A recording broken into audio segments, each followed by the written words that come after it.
El pasado 20 de octubre de 2024, Carlos del Corral publicaba un interesante reportaje en El Periódico de España, titulado «Solo el drag les hace libres».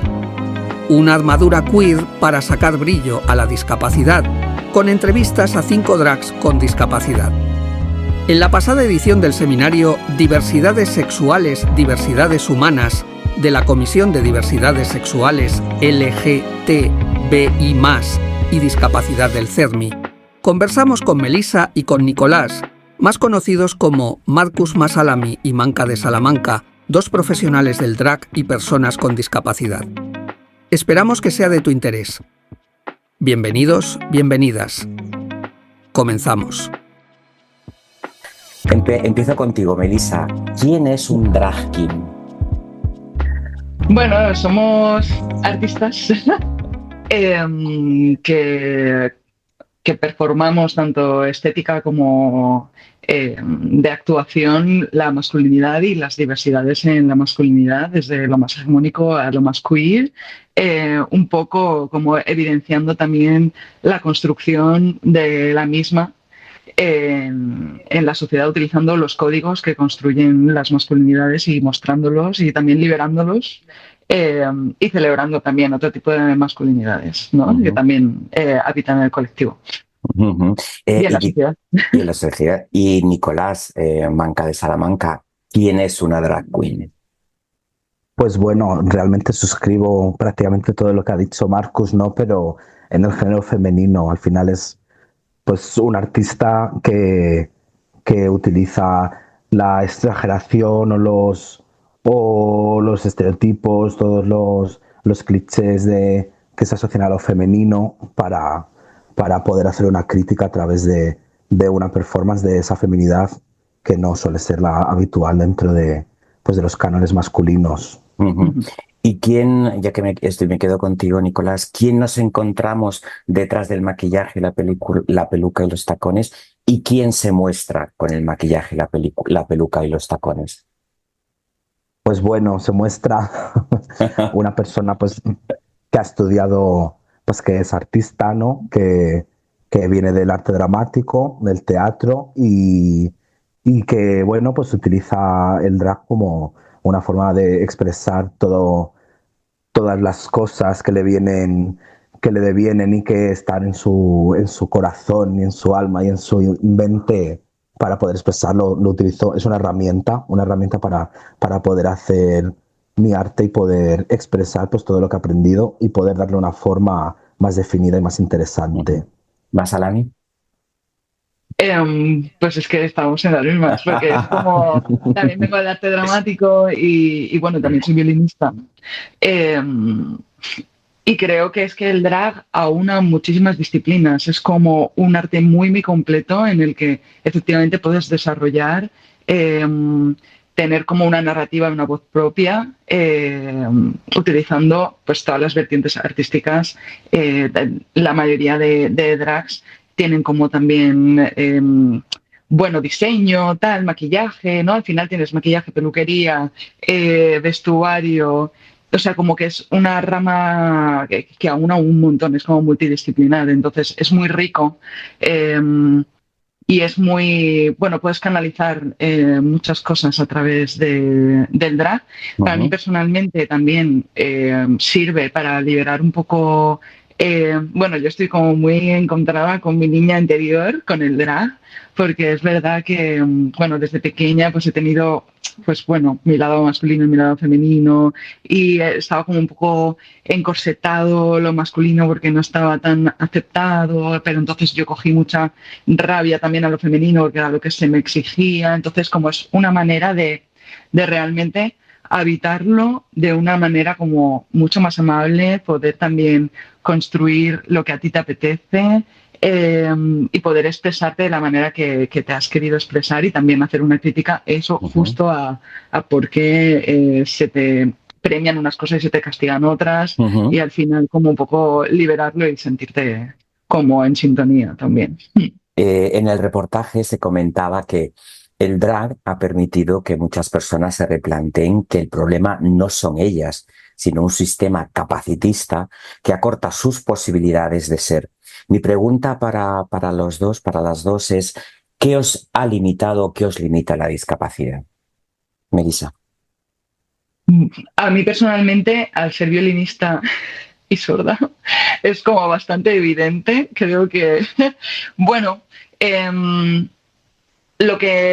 a ver, hay una cosa del drag que es el estar con el público, la improvisación, ¿no? Un poco esa escucha. Yo empecé en pandemia cuando había mascarillas, entonces era todo un reto, porque, era como, buah, es que... Y al final, bueno, vas cogiendo herramientas, también el visibilizarlo y decir, mira, a mí gritadme porque es que soy sorda, no os voy... No, también como ponerlo delante hace que también se libere, o sea, como que no puedes exigirle a alguien que no escucha que escuche, ¿no? Entonces hay veces que nos lo exigimos a nosotros mismos y es como bastante, bueno, bastante cruel o como que no te tratas del todo bien.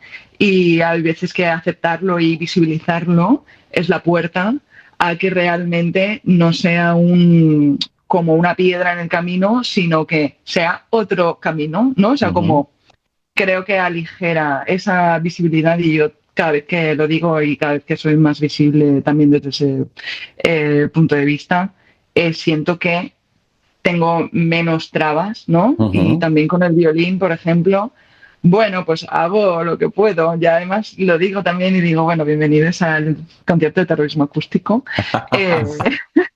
Y lo hago, o sea, quiero decir, y también asumir que mi propuesta no es un virtuosismo musical, que podría serlo perfectamente si quisiera, pero creo que va más allá de eso. Creo que el violín también y la música es un arte de expresión que también como universal, entonces poder utilizarlo en la performance es algo que ahora me gusta. Es verdad que el violín lo he odiado mucho durante mucho tiempo de mi vida, porque no era consciente tampoco de mi sordera cuando empecé a estudiar violín. Entonces sí que me ataba limitaciones en cuanto a mi estudio con el instrumento. Y ahora que lo hago con un violín electrónico que encima no vibra y no tengo la caja de resonancia ahí de tal que de repente se oye directamente mezclado con la música a través de los altavoces, que hay veces que yo no escucho absolutamente nada y solo tengo fe, mucha fe, confío y digo, he tocado la canción 50.000 veces y digo, y ya está, y no pasa nada. Y ya está. Y ya está. Pero es verdad que, bueno, también decidí poner el violín en los espectáculos porque también al ser drag king, que eso está complicado, creí conveniente aumentar como mi propuesta de valor artístico. Y eso sobre todo al principio fue un extra que yo lo pasaba fatal, porque es verdad que lo he pasado fatal con el vídeo. Ahora estoy reencontrada con eso. Pero también fue una herramienta de colarme un poco y de que tienes que hacer como el triple mortal, ¿sabes? Cuando eres disidencia de la disidencia para poder ocupar espacios. Entonces, pues fue también un poco estratégico, tengo que decir. Ahora ya se ha quedado. Pero en un principio fue estratégico, que dije, ay, ¿en qué momento me pongo yo con lo que más miedo me da? En principio me ponía marcas en el violín, tal. Bueno, he intentado sobrevivir con eso. Pero realmente lo que más me ha liberado es decir que efectivamente que se hace lo que se puede y que se disfrute del espectáculo y ya está. O sea, genial. Y Manca, en tu caso, ¿qué te ha limitado la discapacidad? O igual no te ha limitado nada. A ver, no sabría exactamente decir, ¿no? Al final, al ser una discapacidad visible también, pues es como un trabajo de por vida, ¿no? Desde chiquitito, casi desde salir del útero materno, pues es una cuestión visible. Entonces, bueno, pues es un trabajo de aceptación, de ver que no hay ningún problema, ¿no? En que haya una diferencia visible entre la sociedad y yo, ¿no? Entre la norma y yo. Entonces, bueno, ¿en qué me ha podido limitar? Pues a ver, yo entiendo que en un mundo, en el mundo de las artes vivas, ¿no? De lo performático, que tiene que haber un cuerpo en escena y que siempre tiene que estar, pues ese cuerpo visible se busca que sea un cuerpo como canónicamente perfecto, ¿no? Entonces, pues hay una limitación ahí enorme. Simplemente aunque midiese 1,90, fuese un rubio de ojos azules y estuviese mazadísimo, pues ya, claro, falta una mano, ya la armonía no griega pues ya no existe tampoco. Entonces, pues puede ser una limitación. A mí personalmente me ha ayudado mucho y me ha facilitado muchísimas cosas porque de repente esta diferencia se convierte en algo único. Entonces, pues claro, por ejemplo, el personaje de la Manca de Salamanca no tendría ningún sentido si lo hiciese una persona con dos manos, ¿no? Al final, pues viene de un refrán, que es que en Salamanca la que no, esto no sé si lo puedo decir, pero Dilo, bueno, dilo, se estamos en censura. espacio libre. En, Ah, en Salamanca la que no es puta es manca, ¿no?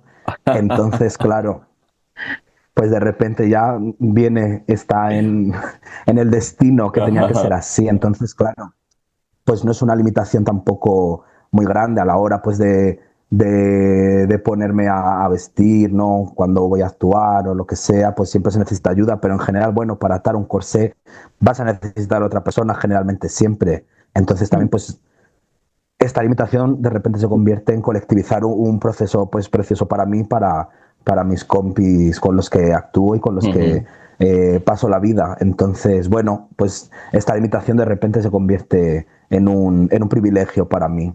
Claro, y una vez más, la diferencia también aporta un valor añadido, ¿no? Es decir, la diferencia de la diferencia, lo que comentaba Marcus, ¿no? Que las triples, cuádruples exclusiones, por otro lado, también aportan unos puntos de vista completamente diferentes, ¿no? Este año se ha dedicado al sexilio, a las personas LGTBI de entornos rurales, el año por parte de la FELGTBI. Vosotros venís de ciudades pequeñas, de provincias, ¿no? ¿Qué os ha marcado en vuestra etapa fuera de la ciudad y qué os ha marcado cuando aterrizáis en ciudades más grandes? Nicolás, ya que te tengo en pantalla.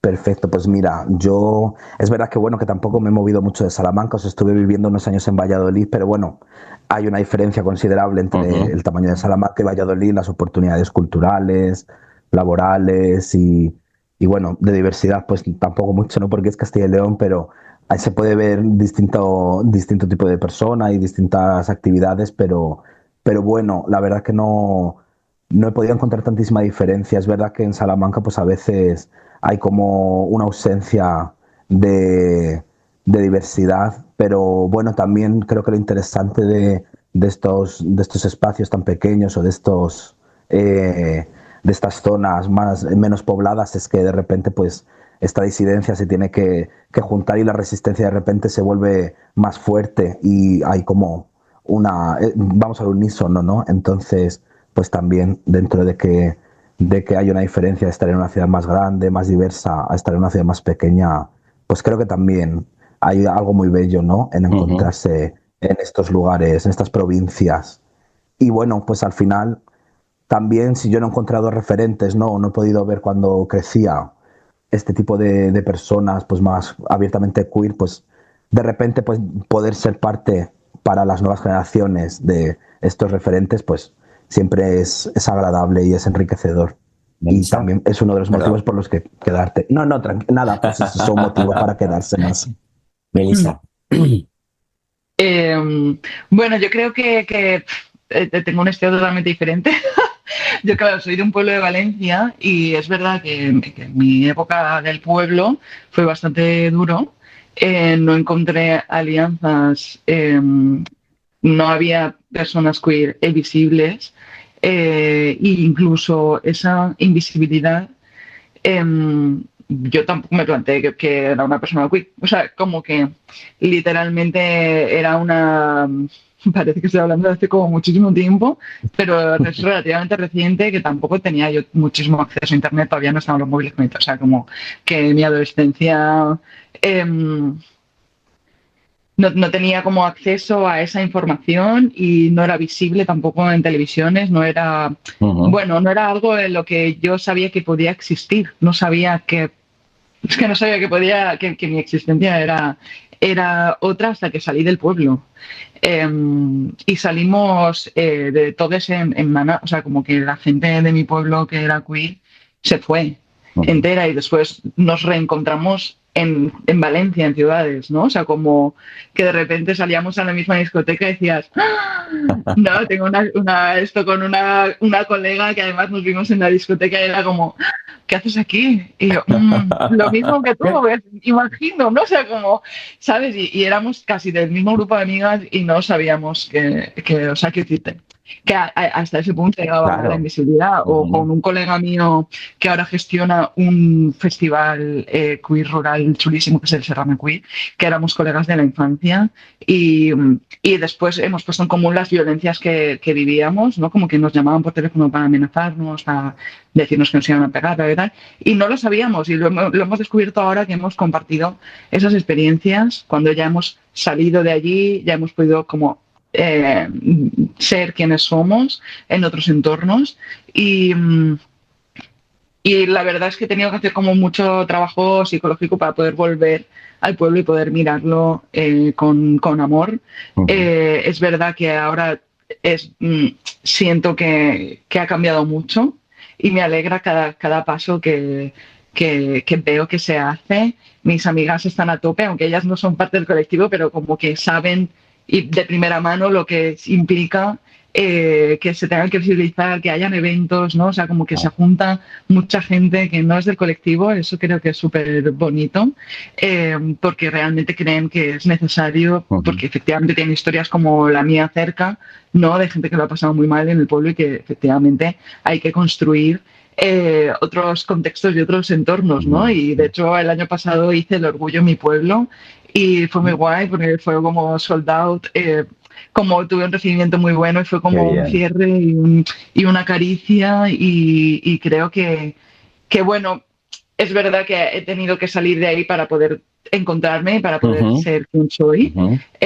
Y ahora cuando vuelvo realmente siento que también puedo ser yo en ese sitio que también es mi casa, con más fuerza y con más entereza. Entonces estoy como muy, muy feliz también de poder haberme ido y poder volver, ¿no? Claro. Volver siempre es bonito. Oye, y conectando, este año la manifestación va a llevar una pancarta enorme contra el tema de los discursos y delitos de odio, ¿no? Es decir, también es diferente ese discurso delito de odio desde lo rural, entenderme, desde una población más pequeña como pueda ser Valladolid, Salamanca, Nicolás, o como pueda ser una población más pequeña en tu pueblo de Valencia o incluso Madrid, ¿no?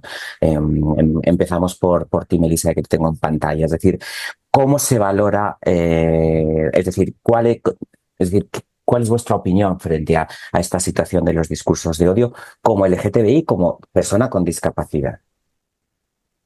Bueno, yo sí que he notado una diferencia, no hace falta casi ni tampoco irse a lo rural, o sea, incluso viviendo en Madrid, yo siento muchísimo más miedo ahora que cuando vine hace 10 años, es fuerte, y cuando empecé a hacer drag hace 6, sentía menos miedo que ahora, o sea, como creo que está legitimado ya en cualquier contexto. Eh, y sí, o sea, es verdad que siento miedo e incluso creo que siento más miedo. Bueno, es verdad que yo me muevo mucho más en ciudad, entonces como que no tengo una opinión muy formada de cómo pueden estos discursos impactar en un entorno rural, porque no voy tanto. Sí voy y cuando voy travesti y siento... No siento tanto, siento que hay más casa también, como que es verdad que, bueno, la gente se conoce más, es como más, hay más cotilleo, ¿no? Hay más, sí, como que la comunidad está como mucho más unida y aquí hay mucho sentimiento de soledad, creo, también en las grandes ciudades, ¿no? Como las distancias también son más largas. Entonces, no sé muy bien. Me he sentido mucho más cómoda últimamente, aunque también la gente es un poco más... Sí que he oído comentarios o mis amigues que hemos ido a festivales, por ejemplo, este año, o sea, la semana pasada estuvimos en el Serrana, que es en Selva, es en Valencia, lo que Sí. comentaba Nicolás, que lo organiza, y sí que unas amigas oyeron a unos del pueblo decir que a ver si sacaban la escopeta y nos mataban a estos depravados. Ayer estuve en Toledo, que ya ves tú, que Toledo Sí. tampoco... Y también habían unos diciendo, bueno, que ellos votaban a Vox y que nos matarían a todos y no sé qué. O sea, como que realmente está la palabra matar mucho. Ya, ¿Sabes? Ya no es, tremendo. qué asco de Ujú. depravados, qué tal, que no sé qué, no los quiero ni ver, sino es que ya es una cuestión vamos, que es que te desean la muerte literalmente, ¿no? Entonces Ujú. cada vez es más heavy, yo creo. Manca. Pues el repunte, ¿no? Es claro de que hay estos delitos y estos discursos de odio y para mí lo más problemático y lo que más me preocupa es que parece que están como se legitiman entre ellos, ¿no? O sea, antes como que les daba un poco más de vergüenza mostrarse así, pero de repente ahora hay como el péndulo, ¿no? De decir, no, esto no está bien, no se puede hacer, no se puede decir, de repente se ha tornado, ha dado toda la vuelta y de repente pues se celebran entre ellos, ¿no? Este tipo de discursos y no tienen ningún tipo de pudor de mostrarse tan odiosos ante cualquier atisbo de diversidad. De hecho, bueno, lo que dice, por ejemplo, Melissa, ¿no? De la soledad de las grandes ciudades, es verdad que claro, pues en una ciudad pequeña, cuando pasa este tipo de cosas, es un poco más fácil reaccionar y protegerse, casi como esta sensación que tenía del pueblo como la casa. A nosotros, por ejemplo, la semana pasada mismamente a un compañero, pues se le pusieron a insultar varias veces al grito de maricón desde un coche porque iba en drag y luego pues tuvo problemas yendo hacia pues donde habíamos quedado y lo bueno al menos de la ciudad pequeña es que en 5 minutos te plantas a su lado y le puedes proteger, pero es una pena tener que pensar que esto es así, que tenemos que estar protegiéndonos constantemente Ujú. porque hay gente que no consigue concebir que hay más realidades aparte de la suya y son igual de válidas. Y de hecho, pues casi son más porque al menos no odiamos, ¿no? A otras personas simplemente Exacto, por existir. exacto. Ya que te tengo aquí en pantalla, Manca de Salamanca, que es House of Carmen. Pues la House of Carmen, la Casa del Carmen, es el colectivo artístico y casi como pues al estilo un poco de las de otra, bueno, históricamente, ¿no? Como funcionaban las casas en Estados Unidos en los 80 pues somos un colectivo pues formado por personas trans, migrantes y discapacitadas en el que hacemos drag, o sea, al final retomando un poco lo que decía antes de que, bueno, de repente los espacios más pequeños, la disidencia más disidente se junta y se reúne, pues eso al final es una casa formada por personas trans inmigrantes que deciden hacer distintos tipos de espectáculos y de ocio alternativo para la comunidad LGTBIQ+, Ujú. y eso básicamente es un poco una manera de formar un tejido y una red cultural y social en un lugar donde no es tan habitual que haya este tipo de actividades. Una vez más estamos con la familia escogida, ¿no? Con la familia Ujú. elegida, lo importante que es a todos los niveles, estés en una gran ciudad, en un pueblo pequeño, etcétera, no tener ese apoyo de esa familia elegida. Nos quedan 3 minutillos, pero quiero haceros una pregunta porque seguro que sabéis que el pasado mes de enero se publicó el primer estudio sobre la situación de las personas LGTBI con discapacidad en España, un estudio en el que CERMI estuvo muy pendiente y con el que estuvimos trabajando en ese grupo motor. Y a mí hay un dato que me dejó descolocadísimo. El 71% de las más de las 400 personas con discapacidad LGTBI manifiestan que se sienten excluidas en las actividades de ocio y tiempo libre.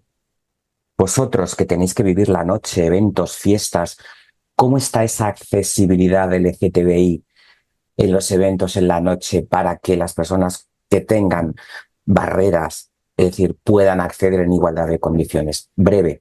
Melissa. Bueno, creo que al final la vida diaria no está nada accesible, ¿no? O sea, como que es verdad que la organización de los eventos, los espacios, incluso no son accesibles, los baños. También estamos en los márgenes, que hay veces que estás en la casa ocupa, eso es como que es verdad que sí, hacemos donde podemos un poco, ¿no? Entonces, a veces es verdad que eso son barreras pues bastante... Y se intenta cuidar, porque yo creo que los colectivos, sobre todo los colectivos más disidentes, son los que más en cuenta tienen las discapacidades. Tú les puedes escribir y decir si necesitas...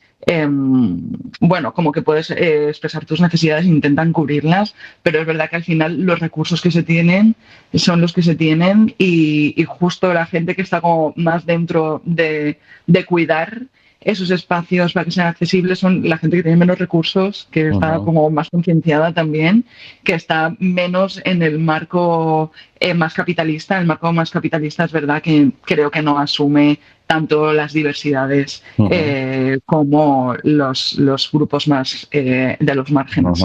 Entonces, bueno, claro. Blanca. Nada, secundo perfecto todo lo que ha dicho Marcus. Al final yo creo que el estar en esa periferia te hace ser más consciente de todo, intentas incluir a todas las personas y facilitarlo lo máximo posible. Lo que pasa es que sin recursos es complicado y al final pues la cultura, como no es accesible, se vuelve discriminatoria, es la realidad. Entonces, claro, pues es peliagudo, pero tampoco se hace lo que se puede.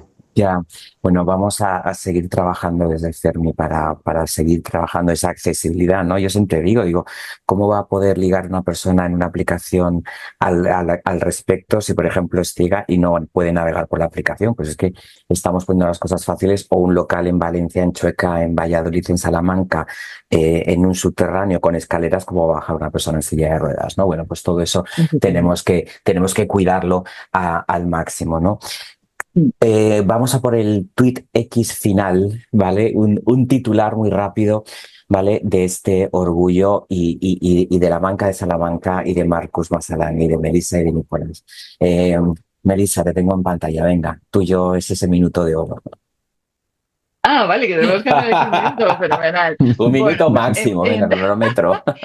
En cuanto, pues mira, voy a hilarlo un poco con la anterior pregunta y creo que es verdad que las organizaciones espero que las organizaciones que tienen más recursos, que pueden realmente generar cambios en el ocio para hacerlo también accesible, que se puedan como ceder espacios. Bueno, espero que pueda cada vez haber como más conciencia de la diversidad, que realmente el orgullo, ahora que estamos en orgullo, es para todos.